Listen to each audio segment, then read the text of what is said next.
on their feet. Come on up. Jump up and down. Let's get that energy going. Turn to your neighbor, say, I'm a champion. I was born a champion. Woohoo! All right, give yourself a round of applause. And give this man a round of applause for graduating from chiropractic school. Dr. Yachter, I present to you, ladies and gentlemen, the next, the greatest, the latest. Thank you and good night. You got it, Josh. You got it? You ready? Ball game. He's not ready. Next one. You ready? Yeah. We're excited. We're proud. We just started the celebration. We just started it. Can everybody hear me all right? Tomorrow, wherever you are, can I get a little more volume? Just want to make sure our Facebook friends can hear us okay. Can you guys hear me there? You hear it coming through the speakers or no? A little bit more? Okay. Okay, perfect. Well, I want to welcome you tonight. We've got a very important workshop. Thank you for being here. And many of you guys have been to workshops. You keep coming to the workshops, keep learning, keep growing. When you stop learning and stop growing, what happens? You start dying. So congratulations on your longevity program. And so next month, it continues with fixing your broken brain. How many of you guys need to fix your broken brain? Okay. Get a new one. So as you know, I mean, we know it's very common today. You know, we forget our keys, we forget people's names, we get brain fog. Before you know it, we have dementia, Alzheimer's. It's becoming more and more common. So that's why we have this workshop, and it's been helpful for many people. I strongly recommend put it on your calendar. There's always something to learn. Let's get right into our topic tonight. So, you know, when we talk about diabetes, it's very, very serious. Very, very serious. And the thing about it is, some of you here, you're like, well, I'm not diabetic, but that would be a mistake to think that you're in the clear, because for the majority of people that get diagnosed with diabetes, they're already pre-diabetic and they don't know it. And by the time you get diagnosed with it, it is too late. There was somebody in our church recently, and the lady had diabetes. She went in for surgery. She went in for an amputation, and they couldn't even do the amputation, and she died within a few days. She had an infection. So, you know, I don't have to tell you. I put up these pictures so that you would have some graphic reminders of the damage that diabetes does. The majority of people die from heart disease, you know, because of the complications from diabetes. Kidney failure, Alzheimer's disease, and cancer.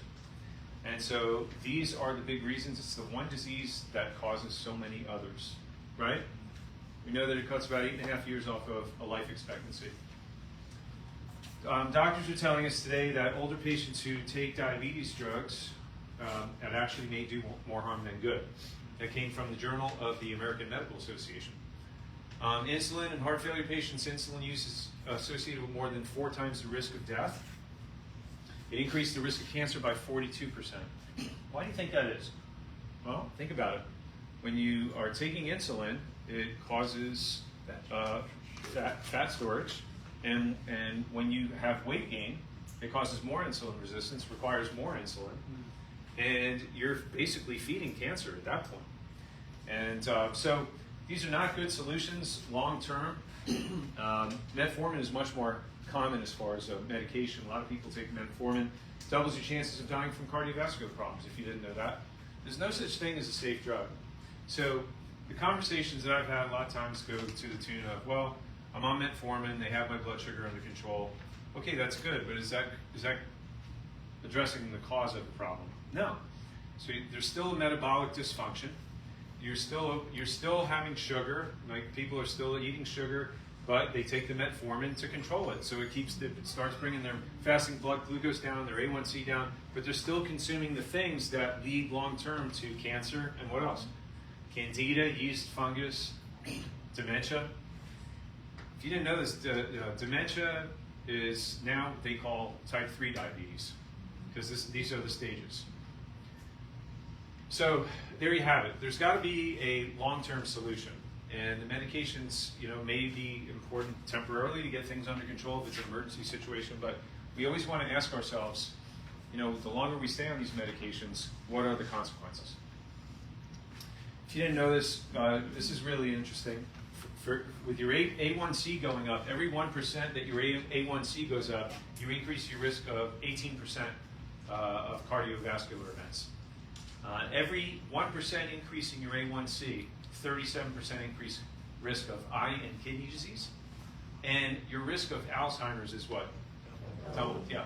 So you want to keep a look at your A1C, not so much to determine your level of diabetes, but really use your A1C as like a crystal ball, saying, okay, well, am I going to know who my relatives are 5-10 years from now? That's the bigger question. That's the thing that would concern me.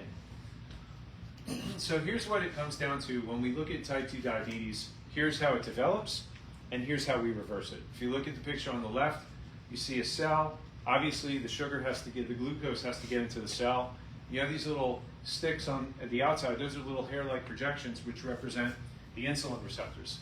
So the glucose comes and makes contact with the insulin receptor, and it's like a lock and key fit. The insulin receptor opens up the pathway for the glucose to get into the cell. Does that make sense? Say yes? Yes. Yes? Maybe? A little bit? Audrey, I'm not getting ahead. At least you're not falling asleep. I'm happy about that. All right, so in a normal situation where we're not provoking an insulin response, where we're eating good, low-sugar foods, fruits, vegetables, you see down there, what do you see? Salmon, eggs, walnuts, grass-fed beef. So these are not things that are going to create a massive insulin spike, right? So low glycemic foods have low sugar, and they provoke a very low insulin response. And so that allows your body to efficiently take the glucose out of the bloodstream and get it into the cell. But what happens is when we have the standard American diet where we follow what they told us to do with the food pyramid and have 60% of our calories coming from breads, pasta, rice, and cereal, we're pounding that all day. Morning, lunch, breakfast, lunch, and dinner. That's what we're eating. So we have glucose in the morning, we have a big insulin response that's provoked, and then we do it again for lunch, and then we do it again for dinner. So all day long, day after day, week after week, month after month, unknowingly, you are just pounding away at these insulin receptors, and they can't get a break. So you know what they do? They shut down. And that's what insulin resistance is. They just shut down. They stop going to work. They're on strike, basically. So how do you get them to show up to work again? What do you have to do to go from this situation to this situation? Lay off the what? Lay off the carbohydrates. Any foods really that will provoke an insulin response. And that's what you're going to learn tonight. So how about sugar? Is it safe just to eat, fructose. Is it safe just to eat as much fruit as we want? Can we circumvent diabetes just by eating fruit instead of all the carbs that we know are not good for us? Well, only the liver metabolizes fructose. So where do we see that? In sugar. We see it with what? Simple sugars like fruits. And what else? Alcohol. And now we have something called high fructose corn syrup, which is sugar on steroids. And so this is the big problem that we're seeing today, that kids have fatty liver disease, teens have fatty liver disease, adults have fatty liver disease without being overweight, because whether it's alcohol or high fructose corn syrup, it's going straight to the liver like a heat-seeking missile, and that's what causes fatty liver disease. Does that make sense? So if you are over-consuming these types of foods, you can create insulin resistance directly without causing an insulin response in your bloodstream. So a lot of people don't know that. And so we have to be really careful. Now, it's not the fruit that's bad. It's the dose that makes the poison. It's how much fruit are you eating. So if you go over to Publix and you get this big thing of fruit like this, and you scarf that down, that's a problem. We should have a small serving of fruit, and when we do, then that's safe for us to handle. And so if you look on the left there, you'll see the fruits that are highest in sugar. And what do you see? Dates. To the right of that, you see what? Bananas, lychee fruits, grapes, figs, mangoes, pomegranates, cherries, blueberries. So you get the point. I'm not saying don't ever eat this, but what I am saying is when you do, have what? Smaller amounts. Yeah. And then the low sugar fruits are ideal. Those are the best. That's what I tend to have. These berries, the blackberries, the raspberries. I try to have an avocado every day. Strawberries, grapefruits. I had that this morning. So I sliced up some strawberries, I had some blackberries, and I had just literally I could take, I think I had 4 raspberries. I had 4 or 5 blackberries, and then a handful of blueberries, and maybe like a couple of halves of strawberries. You get the point? It was like a small little serving. And then what did I have with that? I also had my almond butter. So this is how you keep the insulin response down. And when you do that, you keep your blood sugar down, you give the insulin receptors a chance to rebound, to regain function, and that's how you regain insulin sensitivity, and that's how you not only reverse type 2 diabetes, but you also get to maintain healthy blood sugar, maintain your weight, and maintain normal metabolism. Does that make sense? So, small amounts, that's what we want to look at. Now, when it comes to weight gain and weight loss, we're no different than farm animals. When you buy your meat, when you buy your chicken, when you buy your fish, when it's farm raised, what are you getting these animals that eat all day? They're not eating grass, they're eating what? Corn. Yeah, they're eating grain. Why do they feed them grain? Because it fattens them up. And they bring it to market and they make more money. So it doesn't matter if it's a farm animal or you and I. When we eat grains, we what? Fatten up. Now if you want to understand the chemistry behind it, it's because when you have the grains, insulin goes up. When insulin goes up, your body goes into fat storing mode. So if you want to be a fat burner instead of a fat storer, what do you have to do? Bring the carbs down and bring your insulin down. And then your body stays in fat burning. And that's what this represents. Excessive insulin drives fat accumulation and obesity and fatty liver disease. So that's what you see with that red line going up. And that's the insulin response and then going down. And so that's what puts your body into fat storage. You see the green line down there? If you eat really more of a paleo diet or a keto diet or a low sugar or low starch diet in that aspect, you will see that what is not there in that picture? The grains, right? Cereals, breads, rice, pasta. Some rice is okay, but the main grains, you know, are the ones to stay away from. So that's the no-no. That's what we want to create. All right, so I want to help you with this a little bit. Kill the carbs to reverse what? Insulin resistance. How many of you guys are trying to lower your A1C? How many of you are trying to lower your fasting glucose? Well, here's the key. What do you have to avoid? And that may seem like a tall order. But I think what the biggest problem that we have understanding is when we cheat a little bit. So here's how the conversation goes. Yeah, I want to lose weight. Okay, so we have a great strategy that'll really help your body just literally unload unwanted pounds of absolute fat and nothing else. Not water, not muscle, just fat. And here's what you have to do. You just have to eat these foods, really just cut out all your sugar, all your grains, okay? And just stick to it. Dot your I's, cross your T's, and don't have anything that provokes an insulin response. Yeah, I do that, Dr. Yachter. I do that. Yeah, I'm doing really well. But you just told me you want to lose 20 pounds. I know, and I do all those things. It's just that creamsicle. That creamsicle. I got to have my creamsicle every night. You know, it's only 120 calories. What did you say? It's only 120 calories, so it's not that bad. No. Here's where so many people miss the boat. It's not the calories. It's not the 100-calorie or 70-calorie popsicle that you have to treat yourself after you've been great all day or all week, right? It's not the 5 Pringles potato chips that have 60 calories in them that we think that we could get away with, because it's not the calories.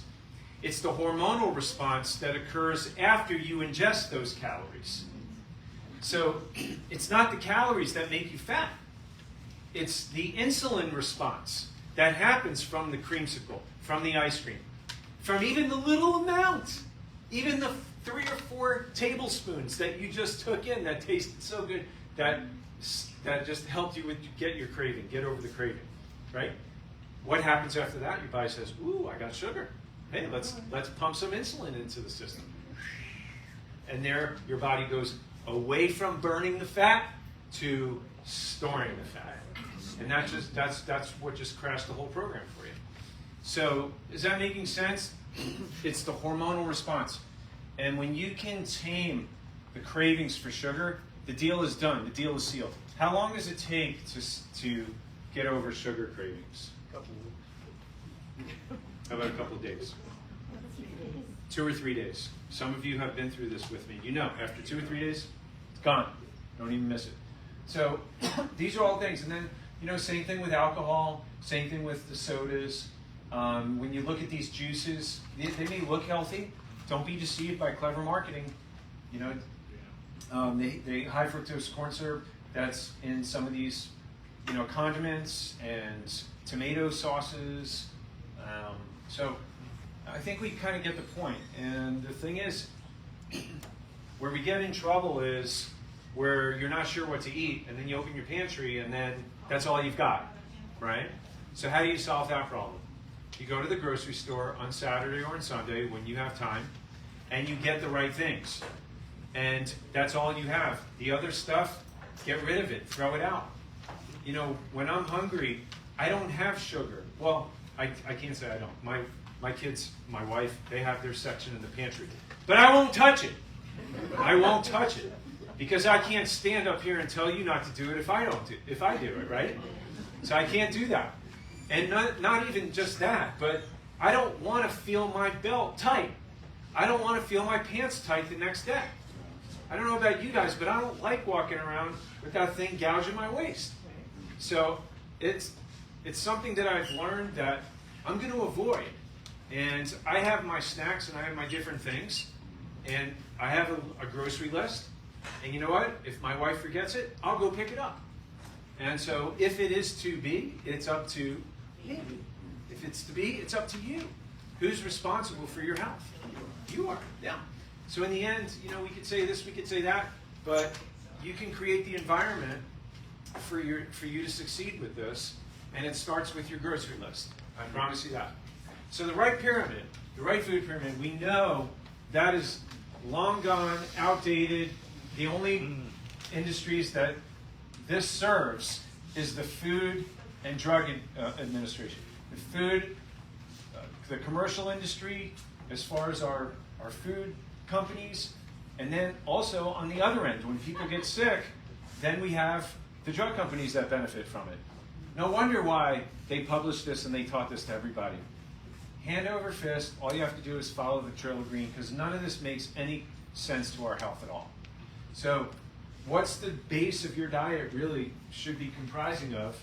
It's your proteins and your vegetables and your good fats. And then of course you can have fruit, but what? Smaller servings. And then you have your nuts, your seeds, lots of good fats, guys. You have to have that. So here are some examples. I call this the breakfast of champions. I have this every day after I exercise in the morning. I have the shake. It's got 2 scoops, basically all the vitamins that you need in there, a low-level antioxidant, and a detoxification process part of it. And then on top of that, it's got 26 grams of protein. And so I'll put that in with water or almond milk or coconut milk. And then on top of that, also, I will have some berries. You see my berries there? And then my almond butter. And obviously, you want to get the good almond butter, the organic. You don't want it to be salted or have any of the bad oils in it.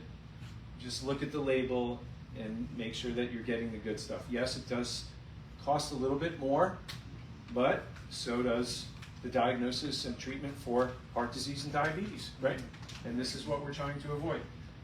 What do you see there? You see scrambled eggs with eggs. Yep, you got tomatoes, and you have onions, and you have peppers, and there you have, again, a good meal that is not going to provoke an insulin response. You can have some avocados, you can have some fruit with that if you want, but what do you not see there? You don't see an English muffin, you don't see a donut, you don't see a croissant, you don't see cereal, you don't see all the stuff that we love, right? That we know is not good for us, but this is where the rubber meets the road. Now, if you go down to Waffle House, you can get this. You can order this for breakfast on the menu, steak and eggs, or chicken and eggs. And you may look at that and you may say, oh, that's disgusting. But you know what? Some people eat that for breakfast. And that'll kickstart your metabolism. Tell you what. But what do you not see in that picture? Bread. Right? Yeah. So you get all the energy that you need from that right there. Then we have lunch. What do we have for lunch? We got salads for lunch. And what do you not see there? Breads, right? So there's a lot you can do with a salad, whether it's chicken or shrimp or a piece of fish or even sliced up grass-fed meat. But the important thing is that you not only have your protein, but you have your greens, and what else is so important with the salads, with your lunch? Good, healthy fat. Very good. So we want avocados, you want extra virgin olive oil, and what do you want to avoid as far as the dressings? Honey mustard, ranch, anything that you tear open from a patch, which is loaded with chemicals and trans fats. That's what we call, Doris, a no bueno. Okay, so you guys got the idea, you got the picture. You can have any piece of protein on a salad, just make sure that you have the good fats. Keep the bad fats away. Right or right? Then we have dinner. This is the most important one. Now you can blow it for breakfast or lunch, like you can make a mistake, you can cheat, but the one meal you don't want to cheat with is dinner. Because when you go to bed, you want your blood sugar stable, you want to be in fat burning, because you get to keep it like that on autopilot for the next 10, 12, 16 hours. And that's where you're going to get the biggest bang for the buck, where your body will be in fat burning and your blood sugar will normalize. So you got your lamb or your steak or your fish or your chicken, but what do you see there? You got your broccolini or your green beans. Yeah, it's just, and then you want to put on that butter or extra virgin olive oil. And you can, like last night I went to La Bamba and I'm like, you know what, I don't want another salad. I had a salad for lunch. So, and I had fish the night before. So I got the palomillo, the pounded steak. It was 10-ounce pounded steak. Was it grass-fed? No. But it was the best out of the menu that I could get. And instead of the rice and the beans and the plantains, I got the steamed vegetables. And I also got sliced avocado. And we had that at 6 o'clock. And that was it. I didn't eat my next meal until this morning at 7:30. So that's what you call time-restricted eating. Your last meal, you will, I mean, even if you're not perfect the rest of the day, the last meal is so important that you do not have any bread, that you do not have any pasta, that you do not have any potatoes. I know there's some part of your brain that's saying, but what, it's kind of healthy. Yes, okay, I get it.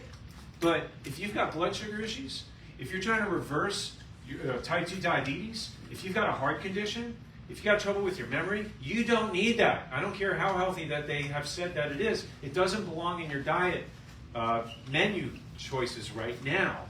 Maybe when you get some of these things corrected, but not right now. Is that fair enough? I'm not trying to rain on your parade, just trying to tell you how the body works and how you can work with it. There's a stir fry for you. What do you see there? Shrimp, broccoli. Yeah, you got. What do you not see there? Carbs, right. Now, when you get things under control, your blood sugar is stable, your A1C is in normal range, you're off all of your medications, you know what then you can make that with? You can put some rice on there, basmati or jasmine rice. That's not going to provoke the same insulin response that pasta will, fettuccine, Alfredo, right? Even potatoes, even sweet potatoes will provoke an insulin response more so than rice. So I'm trying to give you the layers of how that works. All right, so let me give you some other things that you can do, and this is kind of easy. All you have to do is have it in your cabinet and take it. And these are some of the things that I use. I told you about the complete clean. Now, this is the easiest way without having a fit in the morning trying to figure out what you're going to have for breakfast. This makes it as easy as possible, saves you time, saves you money, and all you got to do is take 2 scoops, put it in a glass of water or almond milk, and there you have your breakfast. It's the breakfast of champions. If you have some fruit, like I was explaining before, you can have it with that as well. But you get to cover all bases because it's got all the vitamins in it. It's got all the antioxidants in it. It's got curcumin in it. It's got N-acetylcysteine in it, which is helping your body make glutathione, which is the major antioxidant and detoxifier in your body. It helps boost liver detox in there. So I could go on and on. If you read the label, the question you're going to ask is, what doesn't it have? So strongly recommended. I have a lot of patients that have told me this in the past, that they substituted breakfast using this, and just doing that alone over a period of 2, 3, 4 months, they lost 10, 15, 20 pounds. I'm not saying it to use it as a weight loss product, but I am saying that it's something good to have in your arsenal and something healthy, and it will help to stabilize your blood sugar if you're careful about making sure that you manage it with something like this in the morning. Resveratrol I want to talk to you about because this is something that I did research on and I've been using myself for the last 8 months. Talked about it a little bit last month at the anti-aging workshop because of what science has shown that it does deep in the cellular level at the DNA. There's something called NAD+, which I won't bore you with as far as the biochemistry goes, but they found that NAD+ depletes with the aging process as you get older. And they know that it has to do with aging, so they have found a supplement that can actually boost and elevate NAD levels. And with all the studies that they've done, they've not only found an anti-aging benefit from it, but they also found that it causes more energy because it strengthens the mitochondria, which is the energy factory inside of each of your cells. Okay? The mitochondria, that's where all the energy is made. So they saw the positive effects on that, and then also what other research reported consistently through many different reports was how it has an antioxidant effect, and it lowers inflammation, so it's good for your cardiovascular system. It lowers your risk of cardiovascular disease, and also it shows a benefit for cognitive function, helping to prevent dementia and Alzheimer's. And last but not least, they showed the metabolic effect that it had to support fat burning and glucose metabolism and insulin sensitivity. Hello? Okay, so for those reasons, it has every bit of relevance to be in our workshop tonight. So that's why it's part of the supplement suite. Here's another one that we found to be a good fit, not just for the workshop tonight, but there are so many of our patients that take berberine and alpha lipoic acid. And up to this point, we've had them in 2 different supplements, 2 different bottles. So we had our company actually combine them and put them into one. So Ultraplex Sugar Balance now is taking the place of the separate ALA and berberine because it's all combined in one.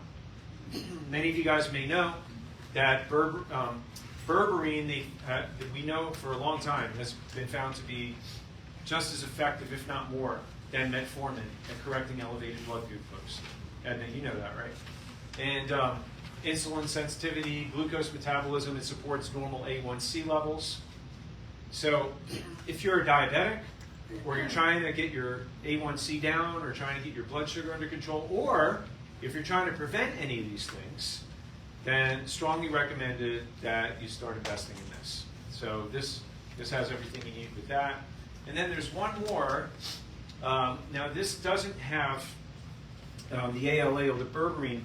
This is a profile of all types of herbs and nutrients that also help with glucose management and insulin metabolism. And also blood lipids. You know what blood lipids are, the fats in your blood. Cholesterol, triglycerides.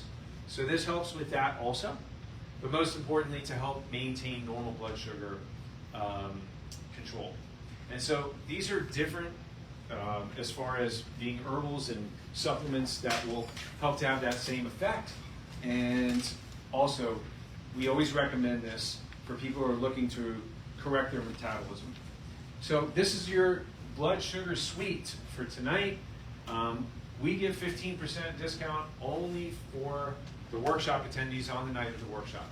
There's no other time that the supplements will be discounted, but tonight you will have access to that savings. We always do this to encourage you to make application with what you're learning right now. So take advantage of it while the supplies last up there, and you can have that ask them at the end of the workshop tonight.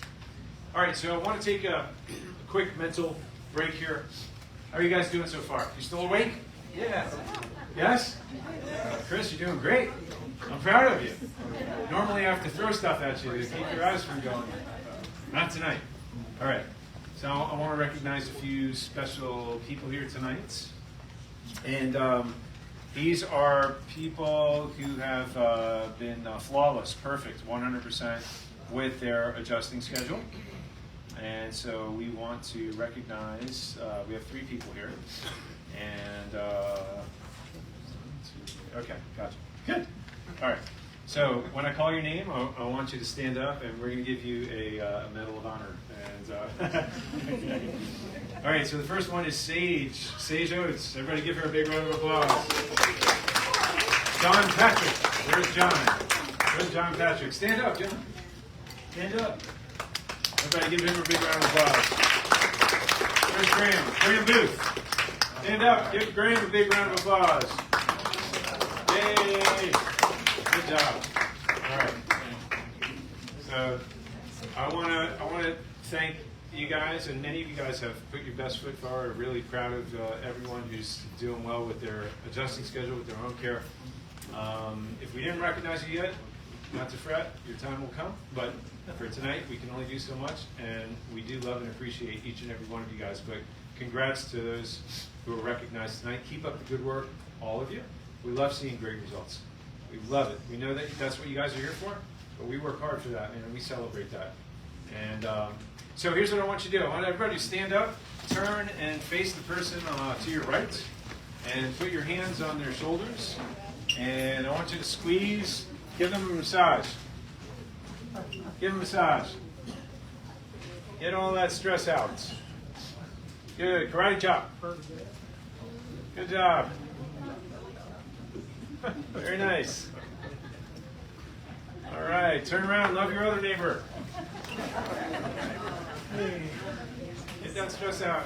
Mine's an iPad. Don't kill him. Be nice. Come on, harder, harder. No back talk. All right. Karate chop. Come on, you're barely touching me. Punch. Harder. All right. Give yourself a round of applause. Good. Awesome. All right. Make yourself comfortable. We got a few more things to go through. All right. So, what about exercise? Does that exercise help your blood sugar? Oh, yeah. Does it? Okay. Well, I have some yes, and I have some oh yes. And so I used to be under the impression that, all I needed to do was exercise, and that's it. And the lesser part is the diet. And then what I've learned actually recently is what really has the bigger effect on insulin sensitivity is not exercise. It's your body weight. It's your weight. Yeah, the last study that I looked at showed that there were 3 groups of people, and one group just basically, hey, nice to see you. We have one group of people that basically, all they did was lose weight, and when they did that, they had a 70% improvement in their insulin response. And then the next group, they lost weight on a diet, and they exercised, and then improved their insulin sensitivity by 85%. So they got a 15% bump by the exercise. And then there was the third group that just exercised, and they didn't lose weight, they didn't diet. And what was the improvement in their insulin sensitivity? Nothing. Zero. Nada. Zilch. So, is it important to exercise? Yes. But you cannot exercise your way to better health. There has to be an important part played by your diet and, most importantly, your body weight, your body mass index. So, in other words, you can exercise, but if your BMI is excessive, you're still in the danger zone, and you still got a problem. So, the way we look at the body mass index is we do a body composition analysis. So, you take your shoes and socks off, you stand on this scale, and the scale puts a low-level electrical impulse through your body, and the computer has an algorithm where it's able to kind of break down the different components of your body: fat, water, muscle, and through that, it gives us a body composition analysis. And it tells us what your body mass index is. Now, if you have a body mass index, a height-weight ratio that's over 30, you're at the highest risk for not only diabetes, but cancer, Alzheimer's, and heart disease. So it's one thing to be overweight, but when you start seeing these other metrics go into the red, you're at risk for fatty liver disease, you're at risk for all these other degenerative diseases. And it's not just a matter of looking at a scale. Anybody can lose weight and watch the scale go down. The problem with that is that when you're losing weight, most of the time you're not losing fat. You're losing what? Muscle and water. And so you have to have a very specific target and a strategy to target the abnormal fat only. So that's the purpose of the body composition analysis. When we look at that, we get a reading on your body mass index. We get a reading on the body fat percentage. Now, if you weigh 200 pounds and your body fat percent is 50%, you're carrying around 100 pounds of pure fat. And so what good is losing 20 pounds if you're still at 45% body fat or 50% body fat? That's not good. So you can't just lose the weight, you have to lose the what? The fat. And then here's your visceral fat. Does anybody know what visceral fat is? Yeah, I mean, again, it's one thing to have your fat here, but if you got your fat here, I can almost guarantee that you got lots of that around your liver, around your gallbladder, around your heart, and that's the most dangerous fat. And when you're in the red there, for that visceral fat rating, it's a given. There's already fatty liver disease, and it's very serious and very dangerous. So when we stand somebody on the scale, it's not just to look better in a bikini or get thinner for the summer, so you can go to the beach and look good. It's not so much a cosmetic thing as it is a health thing. Is that making sense? So this is an example of one of our patients that we took through. Now, this is a 40-day process. Do you see how the weight went down? She started at 196 pounds, went down to 177 pounds. Here's the body fat going down over the weeks. Can everybody see that? And here's the water percentage going up. That means if you're maintaining water weight, if you're maintaining muscle mass, what's the only thing that comprises that weight going down? Is the fat. Yeah. And that's why it's important to look at this to know, and that's what gives us an evidence-based outcome, that you're losing fat and not just weight. And that's what we need to see that BMI going down, we need to see the visceral fat going down. Sybil, I had a feeling you were going to be here. Who was that up there? Sybil, stand up. Come on out front here. Come on out front. Come on.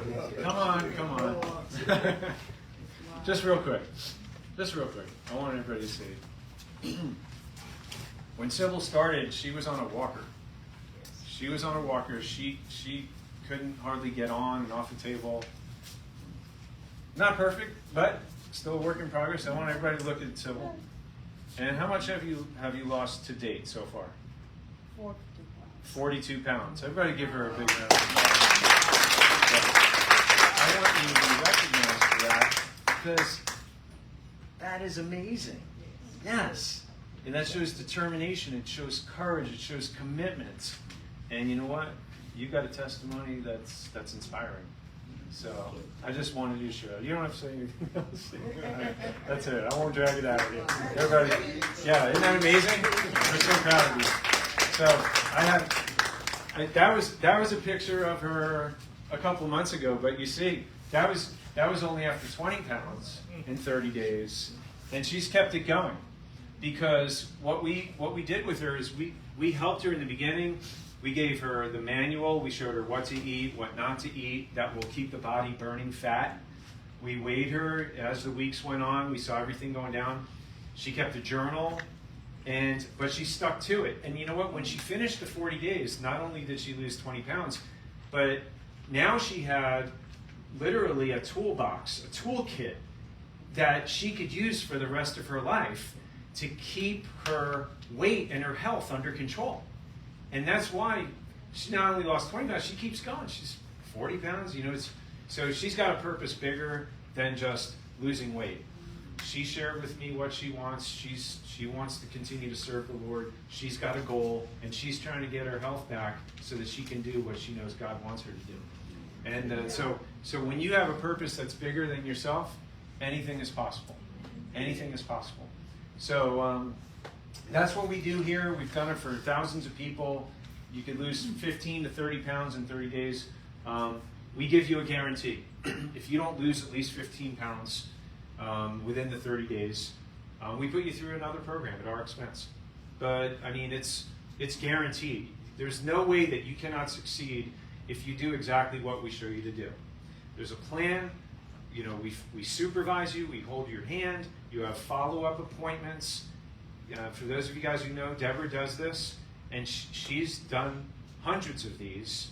I mean, we've been doing it for a long time, and she's really good at what she does. She knows it inside and out, and she knows how to get you into the end zone and score big. So it's not only the weight loss. Remember, it's losing the fat. It's correcting your metabolism, reverses fatty liver disease, and most importantly, you have a gift that you've given to yourself that can last a lifetime if you use it properly. And that's what I love about it. And so there are some of you in the room who have asked me about this. And that's why I'm going over. Some of you guys have heard of it before, but it doesn't matter. If people on the program who have diabetes who do this, type 2 diabetes, literally reversed within a week to 10 days. Literally. So especially if you have diabetes. But ask us more later if you have questions. If you're a patient and you're under my care right now, and you want to have this body composition analysis done, we'll do it complimentary.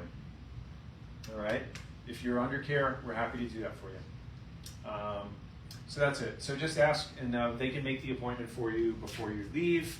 If you're a guest here and you're not under my care, before the end tonight, I'll explain to you how you can have that done. All right, so what's the most important factor when it comes to proper metabolic function? What actually controls your metabolism? What controls your digestion? What controls your blood sugar? What controls your liver? What controls everything? It's your what? Your autonomic nervous system. Everyone say autonomic. Autonomic. Autonomic. Autonomic means automatic, right? So you have two parts of your nervous system. On the right side, you see the sympathetic, which is the fight or flight. That's what raises your respiration. It raises your heart rate, your pulse. It slows your digestion down. It shuts it off. That's fight or flight. And most people on planet Earth who live in the rat race, their system is dialed in for that, right? They're under a lot of stress. What does it do? It secretes adrenaline. It increases cortisol, which increases inflammation, which causes pain. And you know what? When cortisol goes up, you know what hormone it takes with it? Insulin. And when insulin goes up, you know what that causes? Weight gain. Yeah. So for people who are in sympathetic dominance, not only do they have the highest risk of heart attack, cancer, and diabetes, but now you know where this all comes from. It's a cascade of hormones that just goes off the charts. And the parasympathetic is the other part which tries to keep everything in balance. But it can't when you're overstressed and you can't get things under control. Now, what controls the autonomic nervous system? What's the conductor keeping those two parts of the nervous system in balance? Something called the vagus nerve, which comes out of your brain and comes down your spine and then down, descends, and to reach every organ to control it. I want to show you this. This is a picture of your skull, the bottom of your skull, and the first two bones in your neck. Now watch where these red lines go. You see where that's pointing to? That's one strand of the vagus nerve that's coming out of your brain. You see where that line is going to? another strand of the vagus nerve that's coming out of your brain. It's leaving your brain, and where do you see it passing in front of? See that little C1, C2 there? What's C1? What's another word for C1? The atlas. Very good. Now, I found this in a medical research journal today, and I just wanted you to see and read this. It says that vagus nerve, they run together just in front of C1 and C2 vertebrae. They can easily be damaged by the excessive motion of the vertebrae caused by upper cervical instability. What does that sound like? To me, it sounds like subluxation. When the atlas is out of its normal position, tilted, twisted, turned, it is not stable. And if it shifts out of its normal position, then what does it do to the vagus nerve? It can affect it. It can affect the tone of it. You know, on a guitar, you have strings, and you can tune them up or you can tune them down. And when you mess with those tuning keys, what is it doing to the tension of the string? Making it tighter or looser. Guess what the atlas does when it shifts or rotates out of normal position? What does it do to the tone of the vagus nerve? It alters it. Aha! And what do they find it mostly doing? Driving people into sympathetic dominance. Turn to your neighbor and say, wow! I don't know about you, but that's big stuff, guys. Because I'm working with this in every single one of you who are sitting in a seat that are under my care. You know, when I put that little instrument here, and I check here, and then I check here, guess what I'm checking? Right here.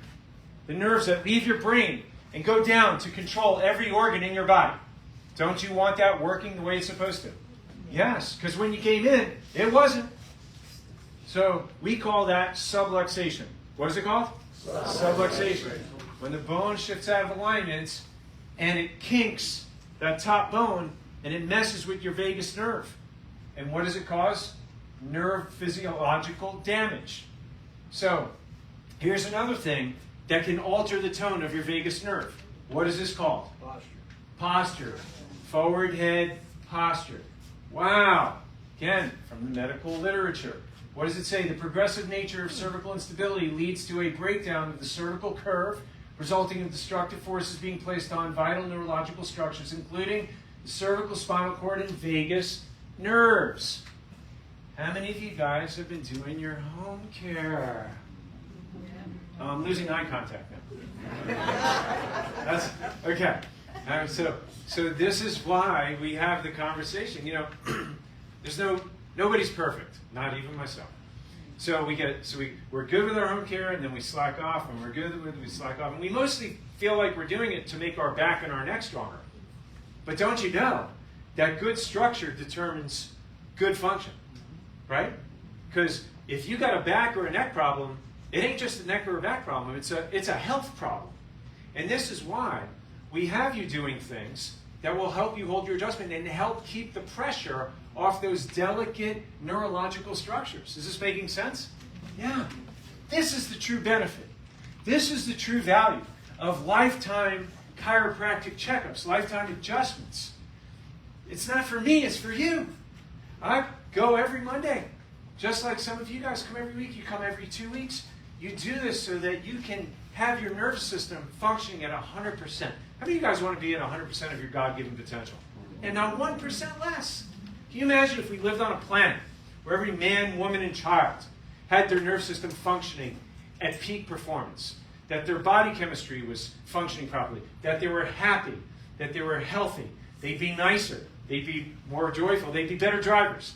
Right? Yay! You get the picture, right? So chiropractic and vagal tone. How do we determine if there's interference to the vagus nerve? Well, one of the ways that we do this is with your thermal scan. Raise your hand if you had a thermal scan when you first started. All of you did. Yes, you did.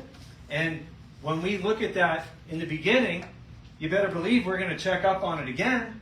Because if you see all these red colors, is that good or bad? It's bad. It's because the skin temperature is controlled by your autonomic nervous system.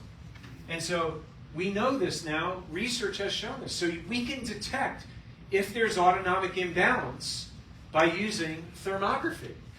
Wow. Did you know that? That's why we do this, because we're looking into your nervous system. When I check your posture, when we take x-rays, we're looking at the spine so that we can see if there's any interference neurologically, right?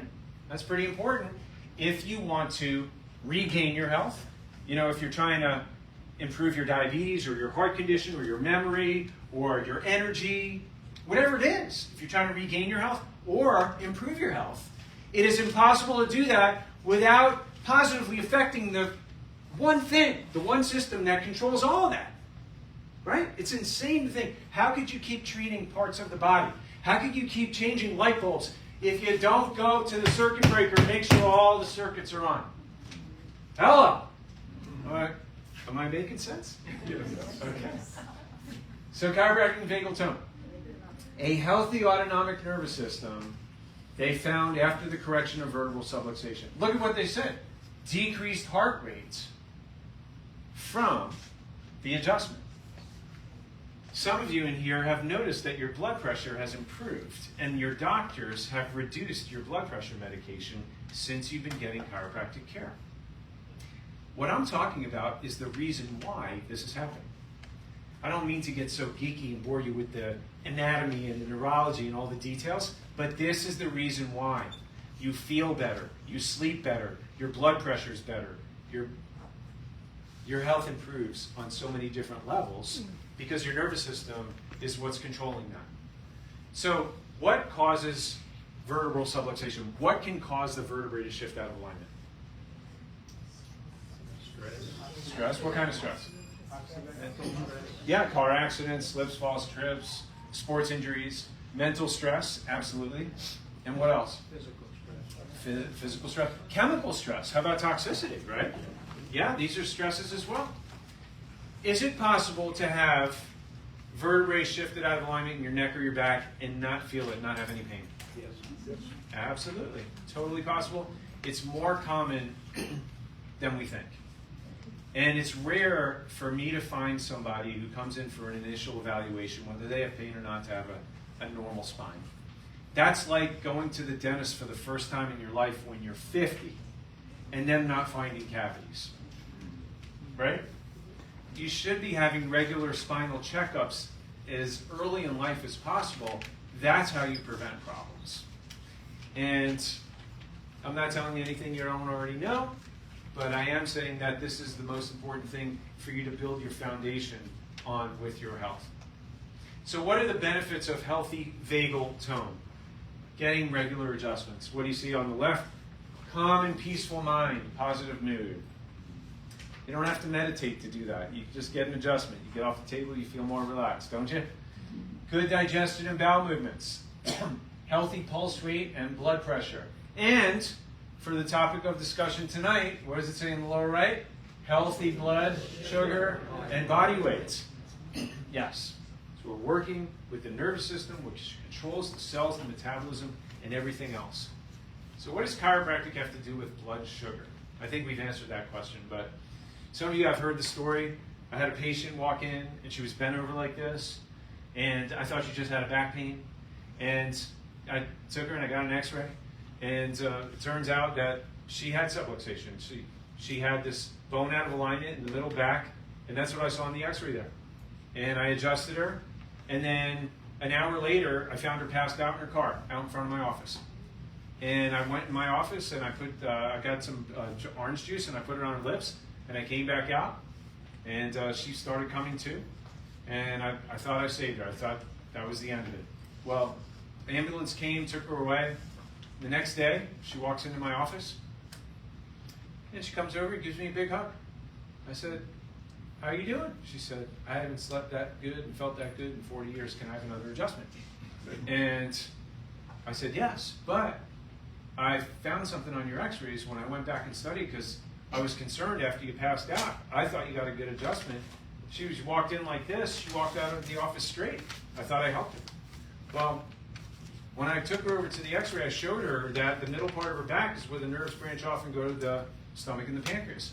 When I opened up the nerve channel, got the pressure off the nerve, the pancreas started functioning again and making insulin, but her pump was still on, so she got too much. And that's why she passed out. She didn't really care about all that. She just cared about how good she felt after her adjustment. So all she wanted to do was get adjusted. I said, fine, let's get you adjusted. So she never missed an appointment. She kept coming in, coming in, coming in. After a month, I did a progress evaluation. And you know what she said? Yeah, my back pain went away after the first adjustment. So why are you still here? Well, I'll tell you what, I have more energy, I sleep better, my blood sugar's better. In fact, my endocrinologist has reduced my insulin requirements. I was at 8 units on my insulin pump, and now he's got me down to 5. Same story. A month later, she told me she was down to 3 units. At the 5-month point, she told me she was down to 0.8 units. She went from 8 units to 0.8 units, right? The 67-year-old brittle diabetic. And her endocrinologist wanted to know what I was doing to reverse her diabetes, because he kept cutting her medication down, and he never had a patient that he was able to do that with, and saw her recovery with diabetes. He wanted to know what I was doing to reverse it. Was I trying to cure her diabetes by doing that? No.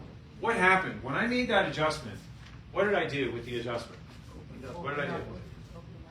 I opened up the nerve channel, right? Did I know that it was going to cure her diabetes? No, is that what I was? No. What's going through the nerves there? There's communication from the brain to what? Yeah, all the power from the brain out to the organs. And you know what? I don't know what the body needs. I don't know what your body needs. Right? Sage, your body needs something different than mine. Everybody, right now, you have different needs.